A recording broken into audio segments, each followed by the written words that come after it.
People assume that time is a strict progression of cause to effect, but actually, from a non-linear, non-subjective viewpoint, it's more like a big ball of wibbly-wobbly, timey-wimey stuff.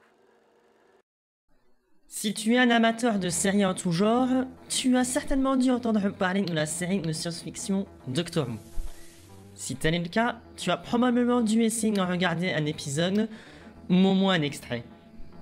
Et si tel est le cas, la réaction que tu as dû avoir a dû probablement ressembler à ça.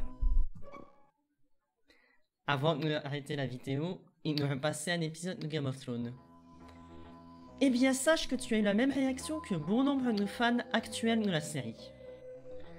Mais les séries, c'est comme pour le vin. Pour pouvoir l'apprécier à sa juste valeur, il faut savoir prendre son temps. Et laisse-moi te convaincre de redonner une chance à cette série. Tu es prêt? Allons-y. I'm sorry. It's French. But let's go.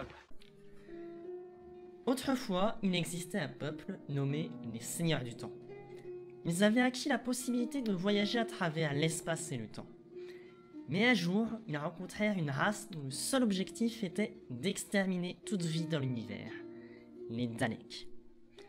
Une terrible guerre s'ensuivit alors, allant jusqu'à menacer l'existence même de l'espace et du temps. C'est alors qu'arriva le Docteur, un seigneur du temps qui décida de mettre fin à la guerre en sacrifiant son peuple et les Daleks pour éviter la destruction de toute vie dans l'univers.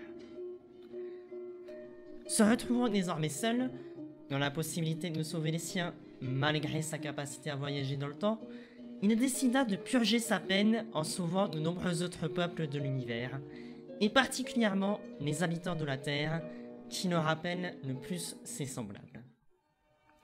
Ainsi, vous l'aurez compris, malgré des monstres en carton-pâte et un humour parfois obscur, la série dispose de qualités indéniables, une histoire de fond prenante, des personnages attachants, ainsi qu'une réalisation qui s'améliore de plus en plus avec les saisons. De plus, le fait que le Docteur soit interprété par plusieurs acteurs en fil du temps a également eu une explication crédible dans son scénario, faisant ainsi sa grande différence par rapport à d'autres séries de science-fiction. S'il est mortellement blessé, un Seigneur du Temps peut choisir de tromper la mort en se réincarnant. Il devient ainsi une autre personne, conservant tous ses souvenirs, mais changeant totalement de personnalité et de look. Il peut ainsi être une autre race, ou aussi une femme. Ainsi, à chaque nouveau Docteur, il y aura fort à parier que vous vous retrouviez comme ça. Donner une chance à une série, c'est comme donner une chance à un film. Si on se contente d'un seul épisode, c'est comme si on se contentait des 5 premières minutes d'un film. On passera forcément à côté d'un grand cru. Pour en avoir un véritable aperçu, il faut mieux regarder au moins une saison entière pour décider si on aime ou non une série. Mais, si vous ne deviez regarder qu'un seul épisode pour redonner sa chance à Doctor Who, regardez le 8e épisode de la 4e saison. Cet épisode a marché avec moi, et j'espère qu'il marchera avec vous, malgré vos premières réticences. Et une question plus grande encore se posera alors pour vous.